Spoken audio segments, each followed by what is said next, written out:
कवटेमहाकाळ येथे गांजा विक्री प्रकरण उघड, 2 आरोपी अटकेत, बुलेटसह मुद्देमाल जप्त।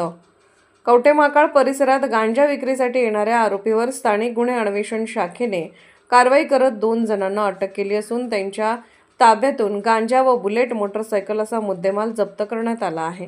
माननीय पोलीस अधीक्षक संदीप घुगे यांच्या आदेशानुसार जिल्ह्यात अंमली पदार्थ तस्करी, विक्री व वितरण करणाऱ्यांविरोधात विशेष मोहीम राबवण्यात येत आहे।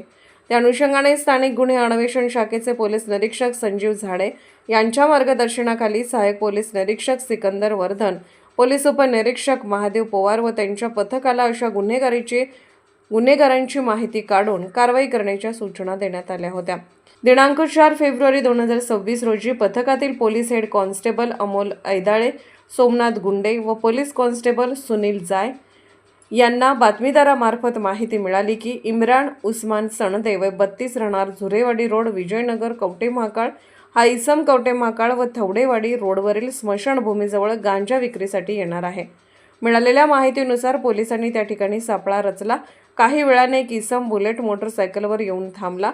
संशय आल्याने पोलिसांनी त्याला ताब्यात घेऊन पंचांसमक्ष अंगझडती घेतली असता बुलेटवर अडकवलेल्या पिशवीत गांजा आढळून आला। चौकशी दरम्यान त्याने हा गांजा जयसिंगपूर येथील समीर नकाशे यांच्याकडून विक्रीसाठी आणल्याचे सांगितले। यानंतर पोलिसांनी समीर नकाशे याचा शोध घेऊन अंकली फाटा येथे त्याला ताब्यात घेतले। चौकशीत त्याने इम्रान संदे याला गांजा विक्री केल्याची कबुली दिली। दोन्ही आरोपीसह जप्त मुद्देमाल पुढील तपासासाठी कवटेमहाकाळ पोलीस ठाण्याकडे सुपूर्द करण्यात आला असून या प्रकरणाचा पुढील तपास पोलीस उपनिरीक्षक रवींद्र भापकर करत आहेत।